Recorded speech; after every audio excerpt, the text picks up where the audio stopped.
Hi friends, ఎలా ఉన్నారు? Welcome to mind and spiritual Guru channel. ఈరోజు టాపిక్లో భాగంగా ఫస్ట్ టైం అరుణాచలం వెళ్ళేవారు గిరి ప్రదక్షిణ చేసే టైంలో పాటించవలసిన నియమాలు అండ్ కొన్ని సలహాలు సూచనలు ఇవ్వడం జరిగింది. సో మీరు కనుక ఫస్ట్ టైం ఈ ఛానల్కి వస్తున్నట్లయితే ఛానల్ని సబ్స్క్రైబ్ చేసుకోవడం మర్చిపోకండి, ఎందుకంటే ఈ ఛానల్లో చాలా ఇంపార్టెంట్ టాపిక్స్ డిస్కస్ చేస్తాం.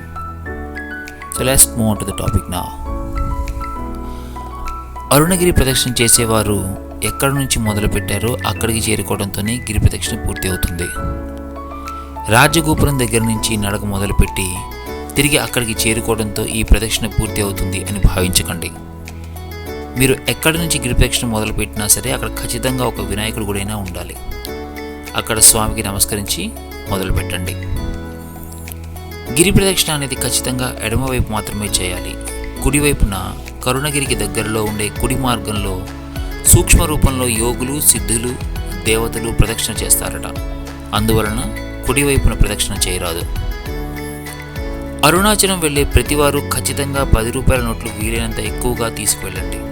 ఎందుకంటే ప్రతి ఆలయంలో 10 రూపాయల దక్షిణగా వేసిన ప్రతి భక్తునికి విభూతి ప్యాకెట్లు ఖచ్చితంగా ఇస్తారు. దర్శనానికి ఇంకా గిరి ప్రదక్షిణకి వెళ్ళేటప్పుడు 2 చిన్న చిన్న డబ్బాలను తీసుకువెళ్ళటం మర్చిపోకండి, ఎందుకంటే ప్రతి ఆలయంలో ఇచ్చే విభూతిని ఆ చిన్న డబ్బాలో వేసుకోవచ్చు. ఎముకలు అరిగిపోయిన వారు యమలింగం దగ్గర ఇచ్చే విభూతి ఔషధంగా తీసుకుంటే దాని ఫలితం అమోఘం అని చెబుతూ ఉంటారు. నైరుతి లింగం దగ్గర మంత్ర సాధన చేసేవారు ఖచ్చితంగా అక్కడ జపం చేసుకుంటే 1000 రెట్లు ఫలితం ఉంటుంది. ఏ మంత్రము లేనివారు పంచాక్షర మంత్రాన్ని జపించుకోవచ్చు. ప్రదక్షిణ మొదలుపెట్టే ముందు కానీ మధ్యలో కానీ ఎక్కువ ఆహారం తీసుకొని మొదలుపెట్టవద్దు. భుక్తాయాసం వలన అడుగులు ముందుకు పడవు. ఖాళీ కడుపుతోనే గిరి ప్రదక్షిణ వేగవంతంగా ఉంటుంది. సమూహంగా గిరి ప్రదక్షిణ చేసే కంటే ఏకాంతంగా గిరి ప్రదక్షిణ చేయడం చాలా ప్రశాంతంగా ఇంకా అద్భుతంగా ఉంటుంది. గిరి ప్రదక్షిణ చేసే సందర్భంలో ఎక్కువసార్లు కూర్చోవటం వలన నరాలు పట్టి నడక వేగం తగ్గిపోతుంది.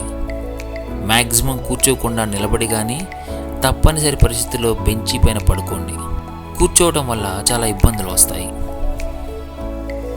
అరుణాచలేశ్వరుని దర్శనం అనంతరం బయటకు వచ్చిన తర్వాత ఎడమవైపు కార్నర్లో స్వామివారి ఉత్సవ విగ్రహాలు ఉంటాయి. అక్కడ మీరు ఇచ్చిన కొబ్బరికాయలు కొట్టి గోత్రనామాలు చదివి విభూతి ప్రసాదంగా ఇస్తారు. ఆలయ ప్రాంగణంలోకి మనం అడుగుపెట్టిన తర్వాత ఎడమవైపున సుబ్రహ్మణ్యేశ్వర స్వామి ఆలయం ఉంటుంది. ఖచ్చితంగా దర్శనం చేసుకోండి. కొంచెం ముందుకు వెళ్ళిన తర్వాత పెద్ద పెద్ద పిల్లర్లతో అతిపెద్ద మండపం ఉంటుంది. ఆ మండపం పైకి వెళ్ళి కొంచెం ముందుకు వెళ్తే పాతాళ లింగం ఉంటుంది. రమణ మహర్షి వారు అక్కడే తపస్సు చేశారు. రాజగోపురానికి కుడివైపున ఆనుకొని ఒక పెద్ద స్టేజి లాగా ఉంటుంది. అది అరుణాచలేశ్వరుడి ఆస్థాన ఏనుగు బృందావనం. ఉత్తరం వైపు ఉండే ప్రధాన గోపురం నుంచి ఒక్కసారైనా వెళ్ళి రావాలని శాస్త్రం. ఇది మహాభక్తురాలైన అమ్మన్ అనే ఆవిడ కట్టించిన గోపురం. రెండవ ప్రాకారానికి ఎడమవైపున అతిపెద్ద కాలభైరుని విగ్రహం గల ఆలయం ఉంటుంది. తప్పకుండా దర్శనం చేసుకోండి. అదే ప్రాంగణంలో కుడివైపున మారేడు చెట్టు ఉంటుంది. దాని క్రింద రాతితో చెక్కిన అతిపెద్ద త్రిశూలం ఉంటుంది. అమ్మవారి ఆలయంలో కూడా 10 రూపాయలు దక్షిణగా ఇస్తే అమ్మవారి కుంకుమ ప్రసాదంగా ఇస్తారు. అగ్నిలింగానికి రమణ మహర్షి ఆశ్రమానికి మధ్యలో దక్షిణామూర్తి ఆలయం ఉంటుంది. చాలా పెద్ద విగ్రహం, అత్యంత శక్తివంతమైన విగ్రహం. అరుణాచల శివుని దక్షిణామూర్తి స్వరూపంగా కొలుస్తారు. ఒకవేళ మీరు గురువారం రోజున అక్కడ ఉంటే ఖచ్చితంగా దీపం వెలిగించండి. 20 రూపీస్కి శనగల దండ అమ్ముతారు. మీ ఇంట్లో ఎంతమంది కుటుంబ సభ్యులు ఉంటే అన్ని శనగల దండలను స్వామివారికి సమర్పించండి. అది స్వామివారి మీద వేస్తారు. శివ సన్నిధి రోడ్లో కొంచెం ముందుకు వెళ్ళి కుడివైపుకి తిరిగితే రామ్ సూరత్ బాబా ఆశ్రమం ఉంటుంది. ఇది చాలా బాగుంటుంది, చాలా ప్రశాంతంగా ఉంటుంది. రమణ మహర్షి వారి ఆశ్రమంలోకి వల్లే ఇక్కడ కూడా చాలా పాజిటివ్ వైబ్రేషన్స్ ఉంటాయి. ఈ రామ్ సూరత్ బాబా ఆశ్రమంలోనే అవధూత శ్రీ తోపి అమ్మల్ వారు ఉంటారు. దర్శనం చేసుకొని ధరించండి. సో ఇప్పుడు చెప్పిన పాయింట్స్ అన్నీ మీకు చాలా హెల్ప్ఫుల్ అవుతాయని చెప్పి భావిస్తూ ఈ వీడియోని ఇక్కడితో ముగిస్తున్నాను.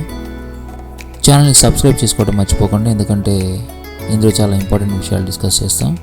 So stay connected to this channel. Thank you friends.